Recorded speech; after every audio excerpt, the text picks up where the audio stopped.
What is going on, my beautiful people? Today we are doing the final face-off of the Wild Game series, Apple Crush versus Sugar Beet Crush, and it's going to be a good one. I have looked at the trail camera already, and it's ridiculous the amount of deer that were coming to both of these piles.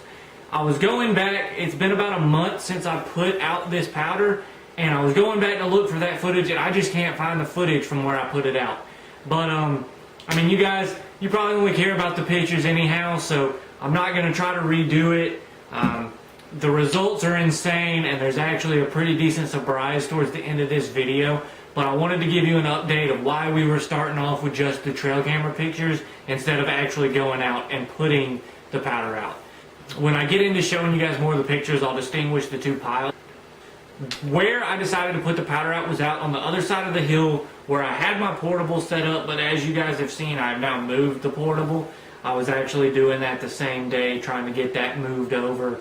But yeah, so that's the big plan for this video. We're going to get into this trail camera right now. I think we had around 600 and something pictures to go through, so we're going to go ahead and get this started. So just like always, I'm going to have the ticker going on. I'm not going to show you guys all the pictures because that's going to add up over time.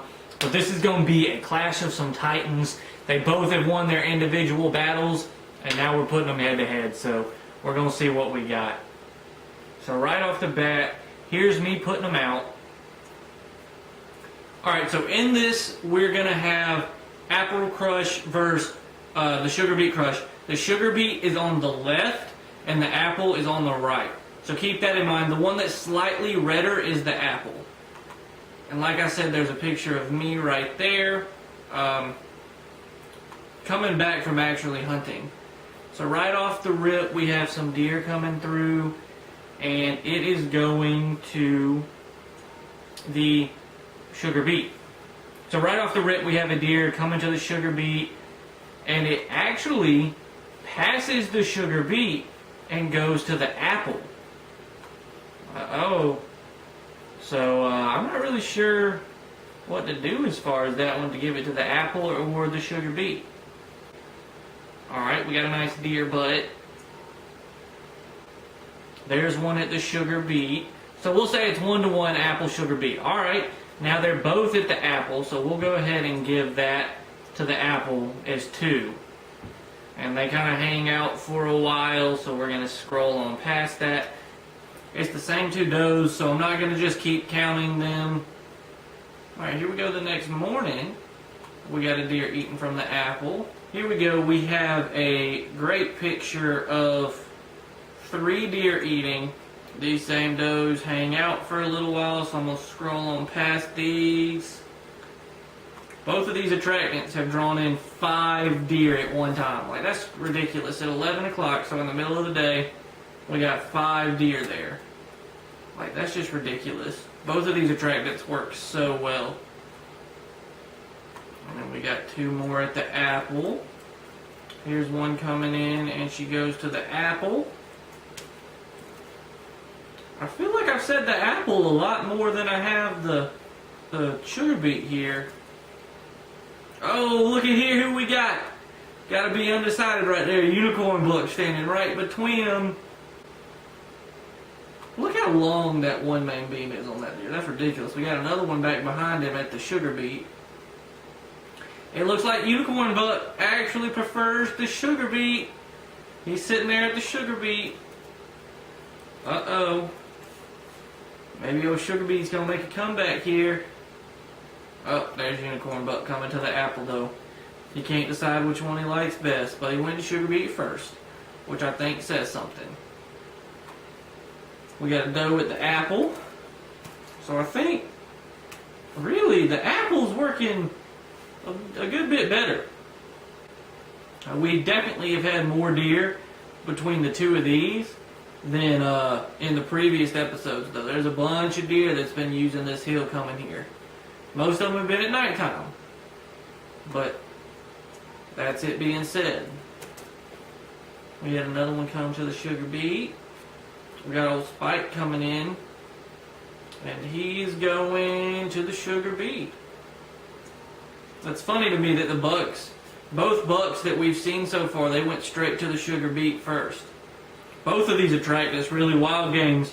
The apple and the sugar beet, at least in my area, which is middle Georgia, these two work pretty good. Like either one of these around a Salt Lick or even by themselves, man, they work pretty good. You could get a bag of corn and mix it in with that bag of corn. I bet you that would bring some deer in, because not only are you getting the corn, but you also getting the you're getting the corn, and you're getting the benefits of the sweet smell of the apple. I mean, there's been a bunch of deer come to this hill and eat between these two. Look, we had another little spike, and he actually came to the apple first. I think that's the first buck that went straight to the apple and not the sugar beet.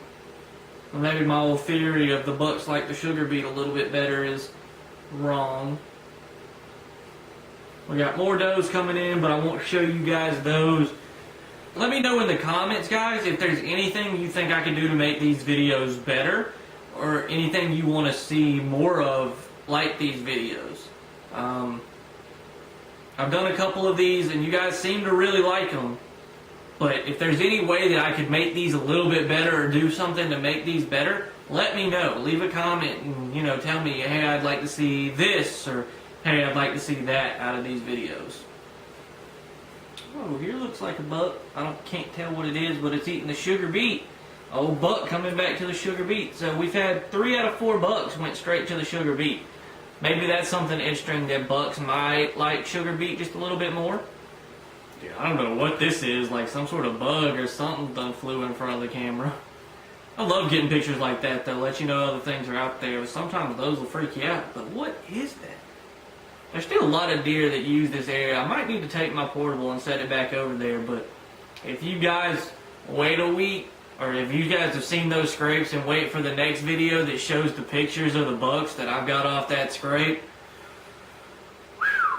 I got some pretty big deer that have been using that scrape, and I'm going to be making a video that'll come out here shortly, and I'll have some of those pictures in that video, and you guys will say, okay, you know what, maybe you were right to move your stand. If you haven't seen the video where I went and moved my deer stand, go check out the minnow trapping and deer scrapes video, because that explains why I moved this. Here's another little buck. It looks like the little 7-pointer that we get from the Primos camera, and he's checking out that sugar beet first. And then he goes off.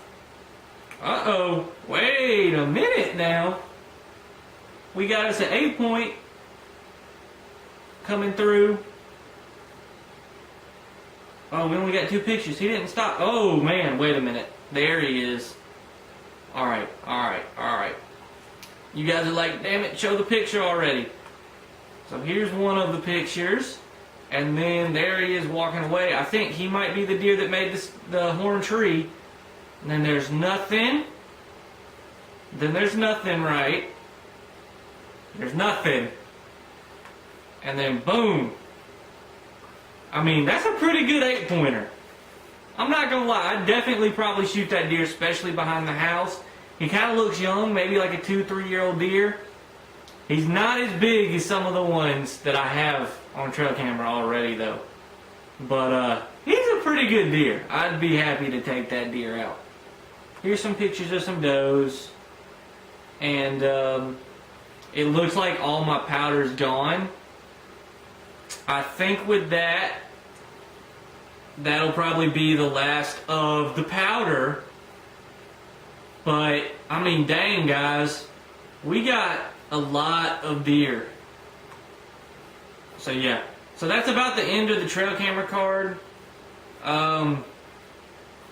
We don't really have any other powder on the ground, and we don't have any other pictures of any deer besides some does. No bucks. There was one a unicorn buck, but you guys have seen him a lot. Doesn't appear that there's anything else, and then there's me checking the card. But, I mean, dang, guys, like, that was a lot. I mean, that was a lot of deer that came to both of those piles. Both of those attractants work super well. I mean, it's ridiculous to me how well both of those work. So, no doubt in my mind that either one of these products will work wonderfully. But for as which one is the best, let's see. I'm going to total it up real quick, and I'm going to let you guys know which one of these is actually the best. So, I think everything said and done, I counted 35 different deer that had came to the sugar beet. And that's not me counting every deer, because there were a bunch of like groups of deer that came and ate around the same pile. So I'm pretty sure that that's a close estimate to 35 deer. Alright. Now for the apple. Let's see what we got. 39. So the apple had 39, which means that the apple is the winner of the sugar beet and apple wild games face-off. So, you know, guys, both of these work well. They both bring in deer, but the apple seems to be just a little bit better in the mid-Georgia area. You guys leave a comment and let me know if you've had similar results. And trust me, I'm going to be using some more of this apple wild game scent in the future, and hopefully it'll help me to get a big buck. I'm not sponsored by Wild Games, but they definitely are making some good products. So I hope you guys enjoyed this video. I'm sorry that me putting it out got lost somehow, but you know, I really appreciate you guys' support on this video, and make sure to hit the like button if you've made it this far in. But hope you guys have a great weekend. The holidays are coming up. Hope you guys have a happy holidays, and I love you. I'll see you next time, and always remember, when nature calls, you gotta answer. Peace.